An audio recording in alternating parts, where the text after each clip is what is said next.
with somebody from the New York Times who was wanting to, this is when Nouwen was at Yale Divinity School and teaching there. And so somebody from the New York Times called and said, hey, I want to do an interview with you, do a feature piece for the Connecticut edition of the New York Times. And so Nouwen said yes. And so guy walked in, and Nouwen says that he could tell when the guy walked in that his heart wasn't really in this. I mean, he was professional, he was courteous, but he could tell based on their interactions that this guy was going to write a piece that he wasn't really excited about because that's what he was getting paid to do. And so Nouwen, for some reason, he doesn't really articulate why.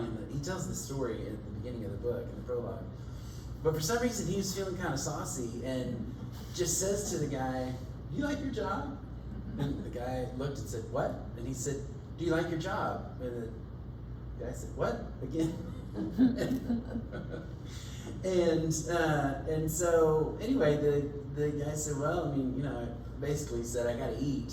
And Nouwen said, well, what do you want to do? And he was like, I mean, it's not a bad job, but he said, I know that I have these limits, and so I get 750 words to try to describe you and your life, and it's not enough. And in the midst of kind of beginning to open up, he said, I mean, what I really want to do is write a novel. And so Nouwen said, why don't you? And he said, well, I got to eat, and so I need a job and all this, and I don't have the time or the money. And he said, Nouwen said to him, what if you did? And he said, well, it's all, fun and games, but I don't. So they kept going in this back and forth, and eventually Nouwen says to him, what if I make you a scholar in residence here at Yale Divinity School and give you time to write your novel? Would you do it then? And the guy, started wondering what's in it for him. Like, something's weird about this relationship. Somebody doesn't, that you've interviewed for 30 minutes, doesn't just automatically offer you a paid position, at a seminary, their divinity school. And so he objected and said, well, I'm Jewish, I can't do it. This is a Christian institution. And Nouwen said, no. I mean, if you're a scholar in residence, we would be interested in your viewpoint, and we'd have time to work on your book. So eventually, they go back and forth. They develop this friendship, right, over truth-telling, and the guy's name is Fred Bratman. So he comes to Yale as a visiting scholar and tries to write his novel. Fails miserably. Like, it's not that kind of great story. It's not Hollywood. Like, he comes and tries, and it's awful.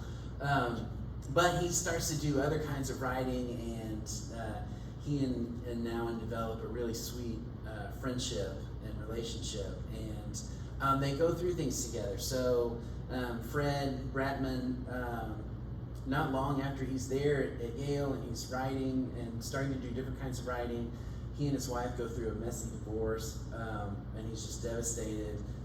Nouwen, shortly after that, goes through a very debilitating season of depression, moved to Latin America for a couple of years, came back, and that's when he started living at large, intentional community for people with mental handicaps and physical handicaps. And so anyway, they maintain their friendship, and they walk through these things together. So 10 years, lots of life has gone by, and Bratman says to Nouwen, who's at this point, written a lot, several books, why don't you write something about the spiritual life for me and my friends? He's secular. And he said, you have something to say, but you keep saying it to people who least need to hear it. What about us, young, ambitious, secular men and women wondering what life is all about? Can you speak to us with the same conviction as you speak to those who share your tradition, your language, and your vision? And so Nouwen took on that challenge, and so he writes this book as a letter to Fred, and it's obviously it's a long letter, but Fred tells him when he's challenging him, kind of goading him to write this book. He says, Speak to us about the deepest yearning of our hearts, about our many wishes, about hope. Not about strategies for survival, but about trust. Not about new methods of satisfying our emotional needs, but about love. Speak to us about a vision larger than our changing perspectives, and about a voice deeper than the clamorings of our mass media. Yes, speak to us about something or someone greater than ourselves. Speak to us about God. Well, now immediately says, who am I to speak about such things? I mean, my own life is too small for that. I don't have the experience, the knowledge, or the language that you're asking for. You and your friends live in a world that's so different from mine. And Fred said, you can do it. You have to do it. If not you, who? Who's going to speak to us? And he said, listen, come visit me more often. Hang out with me and my friends. Look attentively at what you see and listen carefully to what you hear. You will discover a cry welling up from the depths of the human heart that has remained unheard because there was no one to listen. Powerful plea to Nouwen to write this book. And so he does. And right off the bat, what Nouwen wants him to hear, he said, I've been wondering if there might be one word I would most want you to remember when you finish reading all that I wish to say. Over the past year, that special word has gradually emerged from the depths of my own heart, and it's the word beloved. And he gets it from the baptism of Christ, when the dove descends and the heavens are torn open, and Jesus hears a voice saying, you are my son, the beloved. My pleasure, my favor rests upon you. It's recorded in Matthew, Mark, and in Luke. He said, our many conversations led me to the inner conviction that the words, you are my beloved, reveal the most intimate truth about all human beings, whether they belong to any particular tradition or not. Fred, all I want to say to you is you are the beloved. And all I hope is that you can hear these words as spoken to you with all the tenderness and the force that love can hold.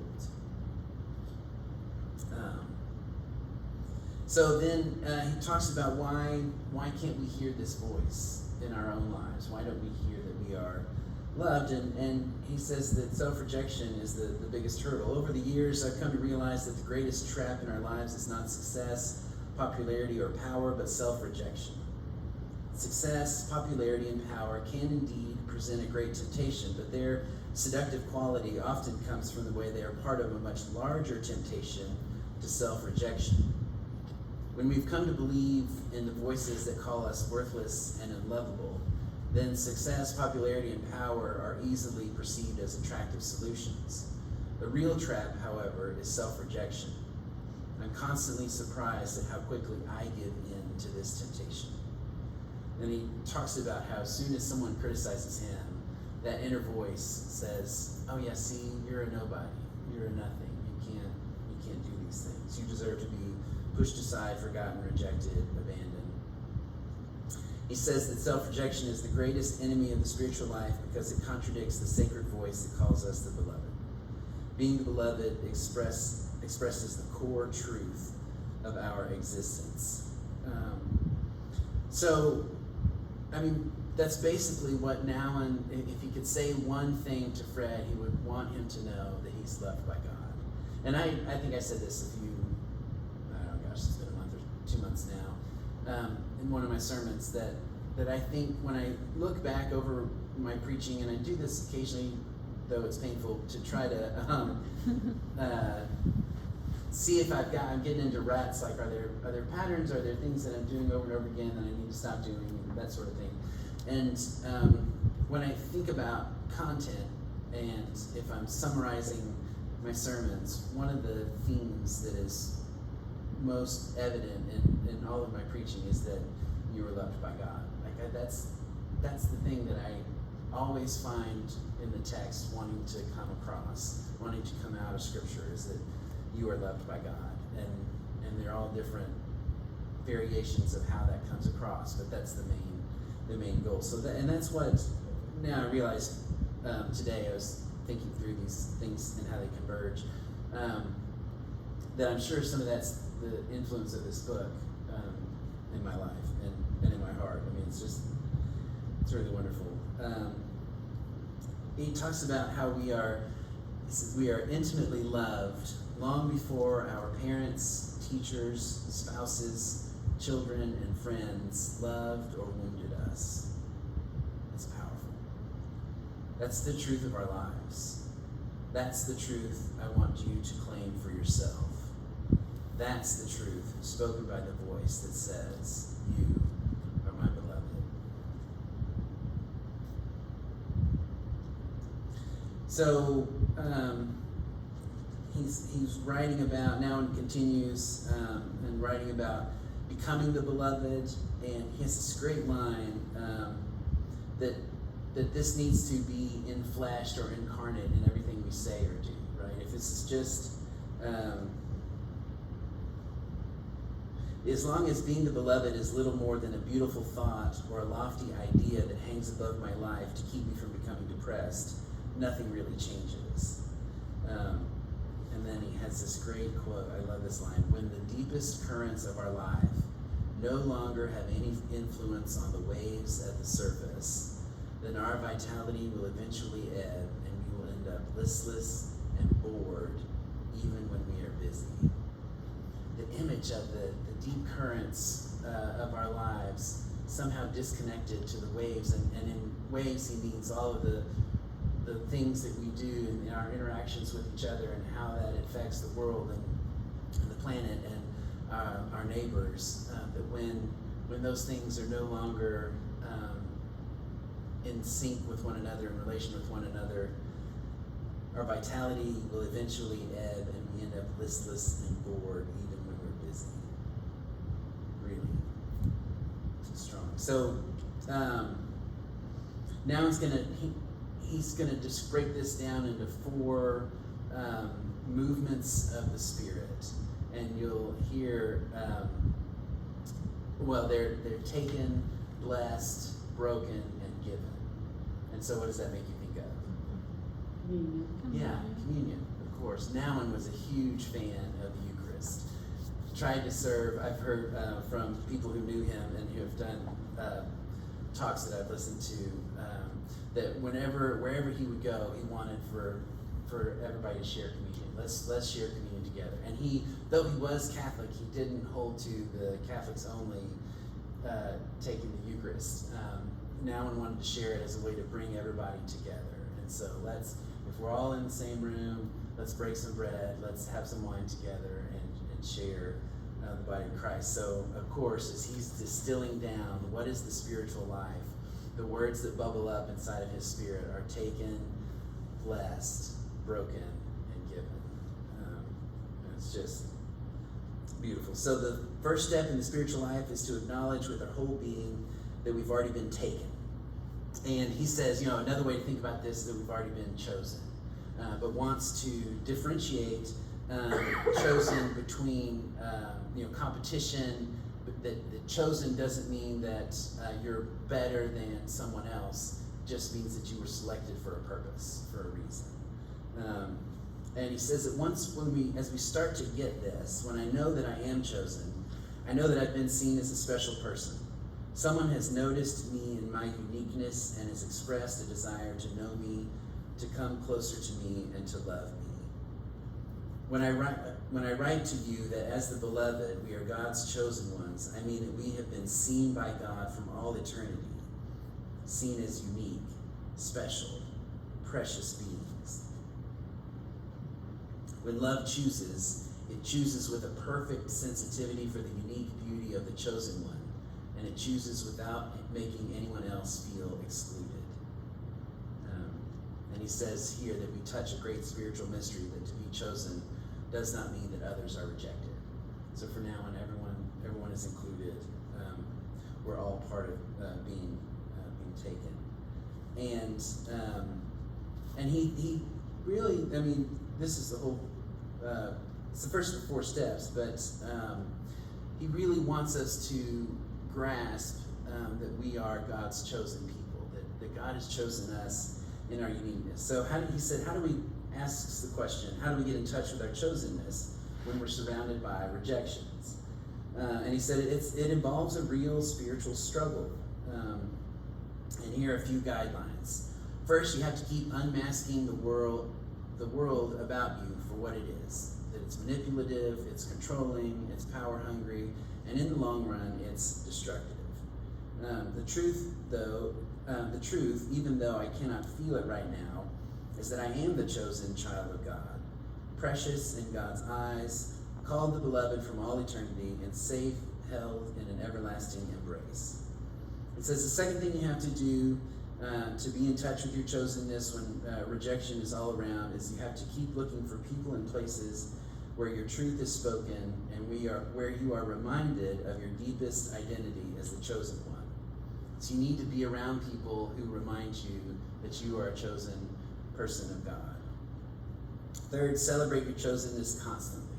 And he says this means saying thank you to God for having chosen you, and thank you to all who remind you of your chosenness. He says gratitude is the most fruitful way of deepening your consciousness so that you are not an accident, but you are a divine choice. And then he goes on to talk about what a powerful weapon gratitude is. That just like love, gratitude begets more gratitude. So the more you express your gratitude, the more open you are to seeing other things about which to give thanks. Yeah, when we keep claiming the light, we find ourselves becoming more and more radiant, which is a great line. So, and that the deeper we get into our own chosenness, helps us to see that everyone else is chosen as well. That's part of this mystery, as he said, that our awareness of being chosen opens our eyes to the chosenness of others, which is a great joy, because that's what we, of course, want. So the next word is blessed. As beloved children of God, we are blessed. And he talks about, let's see, blessing is about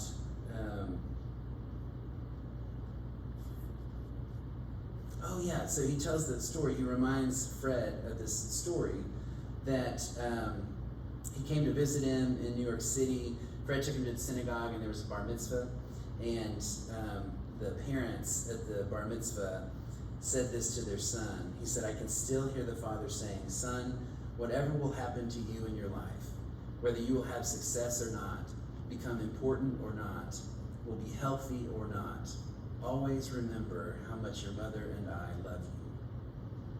And he said this in front of the congregation, looking gently at the boy standing before him. Now it says, tears came to my eyes, and I thought, what a grace that this blessing is for this young man. Here's where, he talks about blessing comes from the Latin word benedictory, which we get our word benediction from, and that means literally speaking well or saying good things of someone. So a blessing is about affirming each other, and he said that our blessing touches the original goodness of the other and calls forth her or his belovedness. He gives some examples. So this is, and it's interesting. I in our service, worship service, I always try to, in my sermons and everything, try to use third person plural. So we have problems with the text. We have encounters. Because one, it's just true. Like, I have this experience with the text, and I don't preach to you. And so that's very important to me. But there is a point in this service when I change roles, and it's at the very end, and it's for the pastoral blessing. for the benediction, that I don't include myself in that, and because I think we all need to be blessed. We all have a need in our lives to receive a blessing. And I think it's important that someone gives voice to that. And that's a pastoral moment in the service that I think deserves our intention. Rather than, it's not a we moment, it really is you are a beloved child of God. And not that I'm not, but I'm intentional about finding other places to receive a blessing.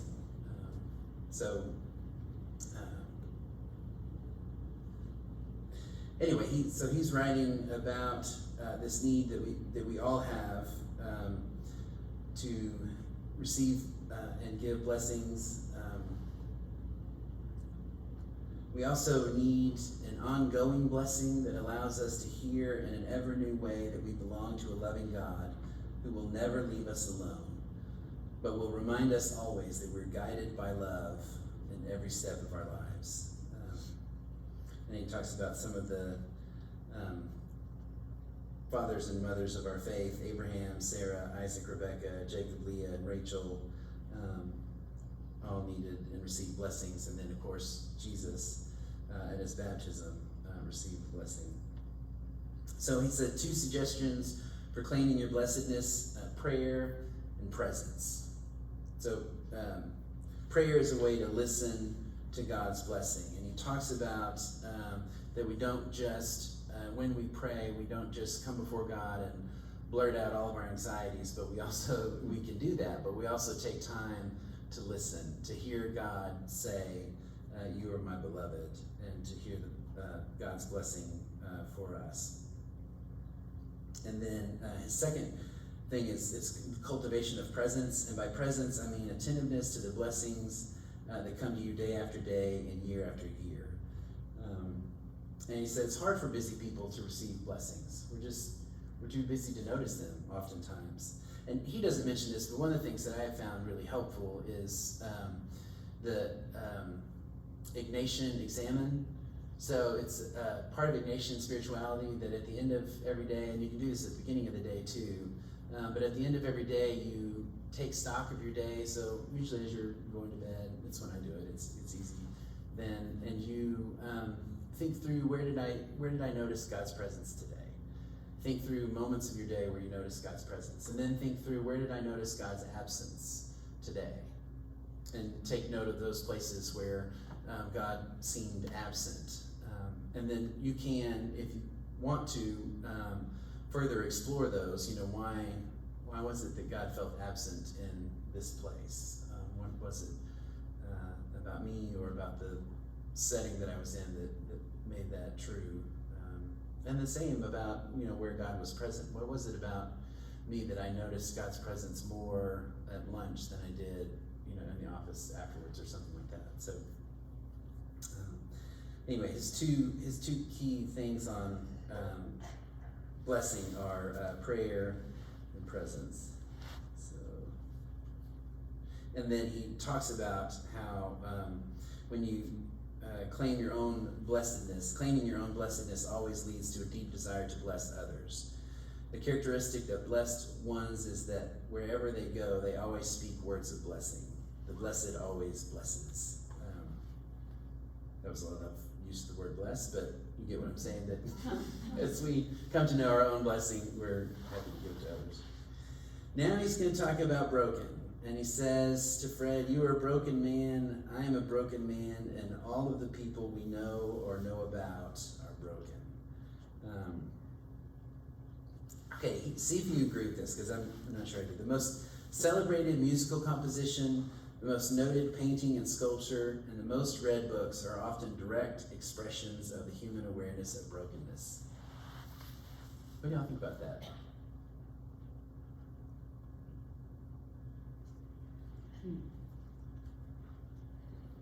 I was trying to think of different art that I appreciate and love, and musicals and sculptures, and are they direct expressions of the human awareness of brokenness? Wally Lamb. The novel is Wally Lamb. Uh-huh. Oh, Hard okay. reading, but the gospel, transformational. Yeah. I was gonna give one of his books to my college student, and I was like, I really wanna weigh him down. Yeah, a lot of brokenness. Yeah, I think about the music that moves me, and a lot of it is about personal stories that, or not well, stories and songs and things like that that are difficult. Do what? Les Miserables. Mm-hmm. Yeah. And then I think of Van Gogh, a painter with a lot of brokenness. Yeah. Cafe is on the front of this.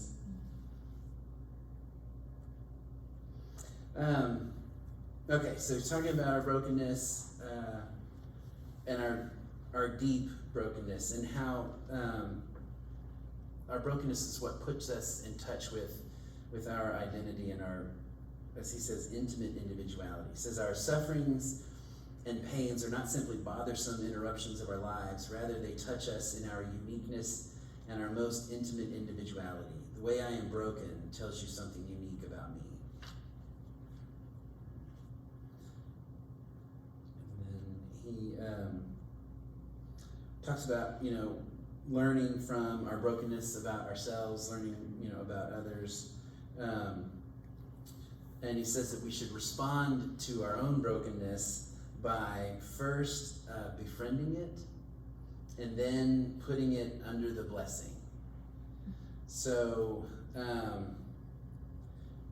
my own pain in life has taught me that the first step to healing is not a step away from the pain, but a step towards it. When brokenness is, in fact, just as intimate a part of our being as our chosenness and our blessedness. We have to dare to overcome our fear and become familiar with it. Yes, we have to find the courage to embrace our own brokenness, to make our most feared enemy into a friend, and to claim it as an intimate companion. And I think what he's talking about is resisting the urge to numb the pain with drugs or alcohol or other kinds of addictions, or any kind of avoidance and denial that we do, and to live in the pain. And he goes back and reminds Fred that I was with you when your marriage fell apart, and by this time of the writing, Fred's now remarried to someone and is waiting for his first child. But he says, I could have tried to distract you from it. I could have tried to tell you other people have it worse, kinds of things we do. But he said we sat with it, the pain, and it was fierce and intense. But you made it. You made it through. You survived that, and and he talks about that we need someone who can stand with us in our pain, to assure me that there is peace beyond this anguish, that there's life beyond death and love beyond fear. And then, so the putting our brokenness under the blessing is to not allow brokenness to have the final say about who we are and our identity. That we pull our brokenness away from the shadow of the curse and put it under the light of the blessing. And he says this is, hard work. And that in the midst of this, we will find, allowing the blessing, our original blessing, and our belovedness to have the last say and the last word gives perspective on our brokenness.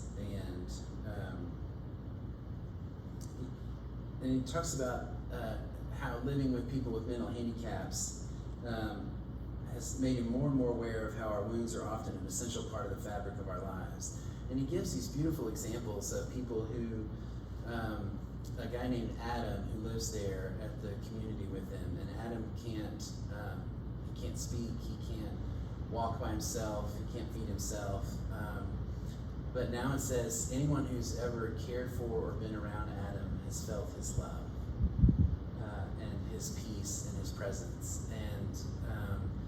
And Adam, if he allowed his brokenness to be the final word on his life, then he would just wilt away, but he says he doesn't. And he knows that he's a valuable member of this community, and that he gives love in the midst of all his caregiving, caretaking. The last one is given, and it's only as a people who are given that we can fully understand our being chosen, blessed, and broken. In the giving, it becomes clear that we are chosen, blessed, and broken, not simply for our sakes, but so that we all live and find its final. So the life that we all live finds its final significance in being lived for others.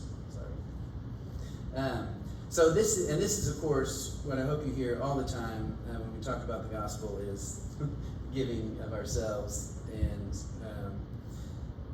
he talks about the inner peace that comes from that. He gets in this interesting part about giving ourselves in death, which I don't fully understand, but if you're reading it, and you figure it out, I would love